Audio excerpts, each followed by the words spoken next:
I'd like to start with what Melinda Gates said. We all want the best for our children. There's no controversy about that. So that's where I'll start. I think if you see this picture, it's quite contrast to what you and I have experienced as childhood. We had magical childhoods, a freedom to play, to dream, to do what we want. But for millions of children in our country, let me put the numbers down. Yeah, but for 170 million children in our country, sorry, can I take that off? Yeah, for 170 million children in our country, childhood can be a nightmare. Their days are not spent in schools, enjoying, laughing, playing. But if you see the story of this child, I'll tell you. Asha. I met her in Bellary in the mines, open cast mines, getting up at 4 o'clock, helping her mother to cook. This child trudges all the way in this barren land to this open mine and sits with her mother all day with a few other children, laughing and joking. I mean, they don't know what they're missing. Here was Asha, sitting and working, picking out these stones, the ones that are heavier. She taught me also how to do it. She said, you pick the heavier ones, that's the mine. And then sold. And there were 4 children there. And we got together and we just talked to them. And I said, don't you want to go to school? And those eyes just lit up. School? She said. I said, yeah, there are residential services. The government runs a huge series of schools, residential programs where you can join. She said, is that possible? I looked at her mother and she said, is there such a service? So I really didn't know that that was possible. Then I come to the story of Parvati, whom I met in Bagalkot. This child is what we call the head of a child-headed household.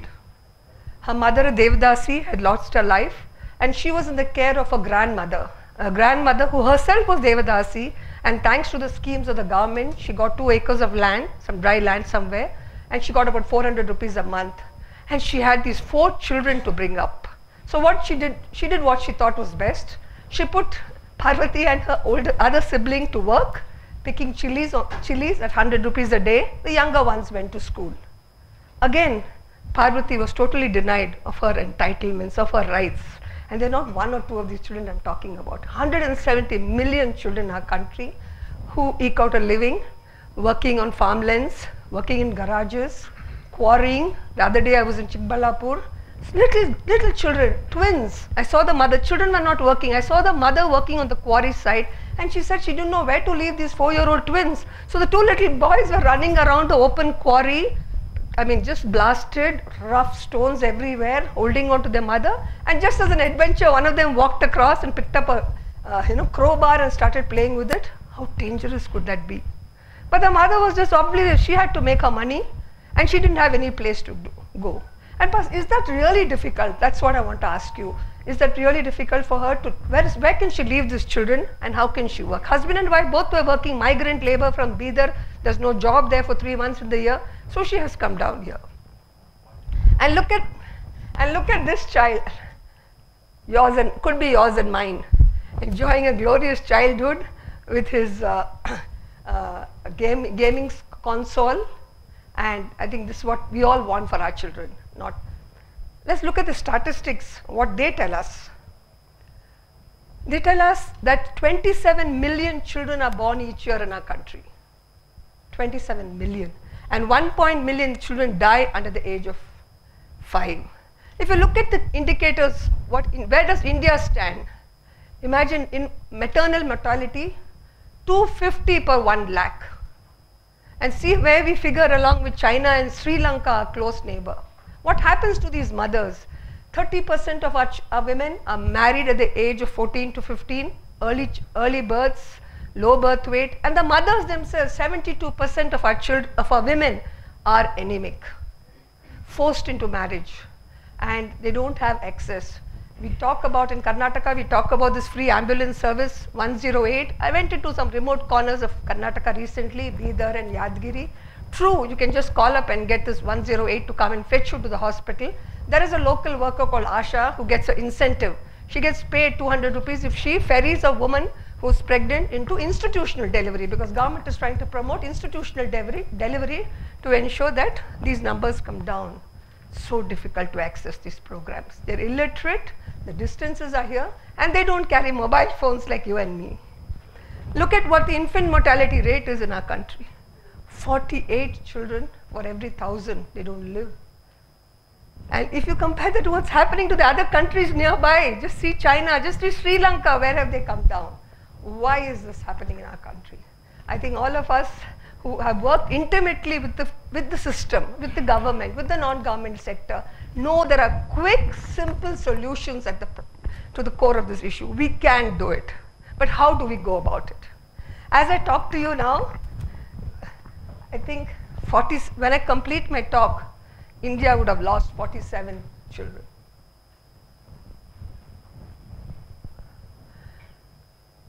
Now, we have a wonderful constitution, equality before law, the right to freedom and liberty, and most of all what a constitution tells us is special care and protection for children. Then we went and signed the United Nations Convention on the Rights of the Child, which said very clearly that children have to be the center of all development. This is what actually our 11th plan also told us. Then we have this huge gamut of laws, programs, services, targeted interventions, all trying to reach the most deserving, the most needy, the marginalized. And who are these people? They come from, they're mostly people from the disadvantaged community, I would say, are those, the SC community, children, the disabled who have no voice. And what does this government try to do? To have a just, equitable and humane society. There's no two words about it, there's no two thoughts about it, that the government has this huge responsibility to see that they meet the needs of our people.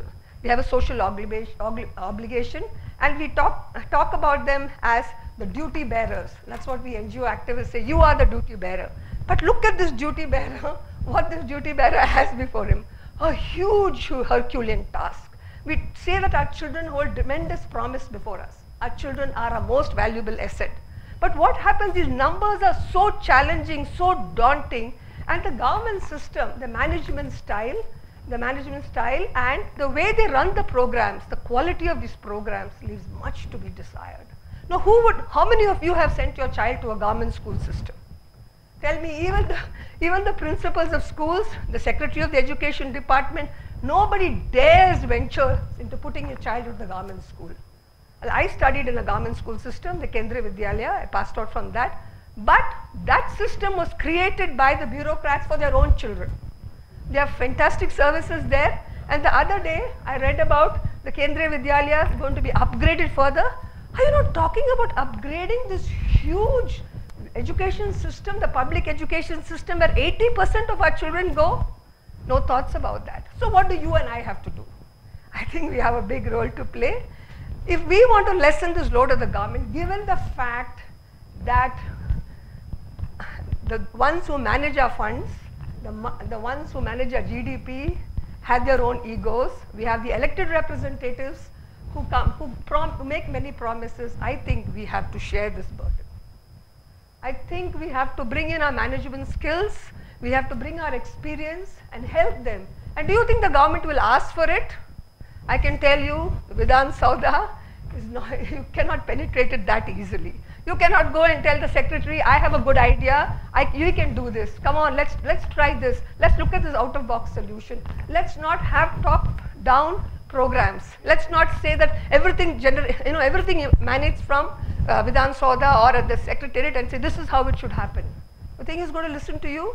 Because this guy has yesterday been in forestry, tomorrow he will be in mining, and it so happens that now he's in the education sector. He really has no clue how the system works.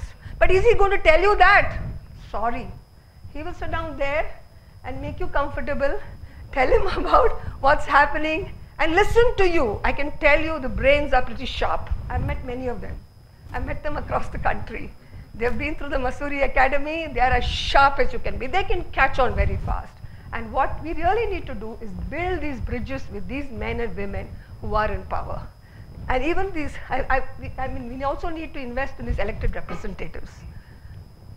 Volunteers, here is an opportunity. I feel that to break the system of poverty, this brutal cycle of poverty. I mean, Mahatma Gandhi said that this one act that the community and the country, an act of violence, poverty is the biggest act of violence that we can create on our people. Is it morally right to let this violence continue? Do we not have a responsibility? Oh, sorry. See, what I'd like to come to the really subject is that here I'm trying to make a pitch for how can we involve children in governance? How can we get them heard? They know where the shoe pinches. They know what they're losing out on. Can we involve them? And this is not something new. Across the world, you saw what's happening in Bangladesh, in Calcutta, with the polio campaign. And having worked with children, I feel that they know the solutions. Many times when we get complaints at the commission, I ask children, what is it that you want? A little girl who was abused, sexually abused by her uncle and had a little baby which she gave up. I asked her, tell me, what do you want now that this stuff is done, you've signed it, your parents have signed and handed over this child? She said, all that I want is, I need to be believed. I want people to know that I was sexually abused by this uncle of mine and I want to move on with this. So children have their own voices, and in our own homes, look at who listens to, who decides which channel to listen to, who decides which channel to play. It's not you and me. My daughter's father-in-law has moved in to stay with them, and she tells me very clearly that the two little ones decide, enough grandpa, that's enough, let's put on pogo, let's put on this. So we give them choices, we tell them what they want to do. How come our children, 400 million children, of whom almost 50% have no opportunities, no choices? So what really happens is, what the strategy that has been adopted across the country is, let's hear children's voices. Let's see what they have to say. And because they are game changers, I can tell you. Because once an idea gets into them and they get together a collective voice, they can really put across what they want. They have changed communities. Take the case that just the other day, about a couple of months ago, we had a children's parliament in Vidhan Saudha. 80 children participated. For 1.5 hours, our chief minister sat and listened. And what did these children have to say? They baffled him with stories. They baffled him with their problems. One said, sir, I don't have infrastructure in school, teachers don't come, bicycles are given to us and they demand money, food that is meant for the Anganwadis are sold in shops. What do you say to that, sir? Another little boy was listening to all these proceedings when a girl was talking about discrimination and HIV AIDS. Then he said, sir, I've been thrown out of school. I'm now working as a daily wage laborer. How old was this boy? All of 14. So immediately the CM responded and said, asked his office, not just down case history, come on, do something. And he told the little boy, write and give us your complaint. He said, I'm here, why should I write and give it to you? He said, I have written any number of letters to your office and you have not responded. I'm telling you, this is my problem. This is more the norm than the exception. There were children from all the parts of the state who just came and told, sir, I have abuse in the transport. I go to school every day by the public transport and the conductor abuses me. He says the teachers, they they take their own time to come to the school. They are not there when we want them. So it really baffled, our chief minister. And then finally looking at his watch and not able to, hold this huge distinct of energy, he said, I'm signing off, your period is done. I have another period with the officials, and he walked off. But this is what, what children are capable of.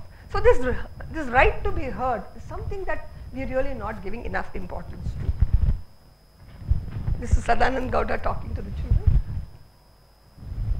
Why child participation?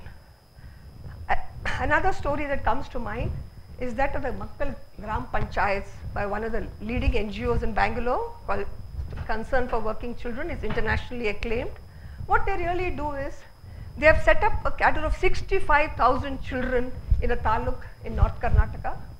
And what do these children do is, they prepare 5-year plans for their own Gram Panchayat. Gram Panchayat is the lowest level of local administration.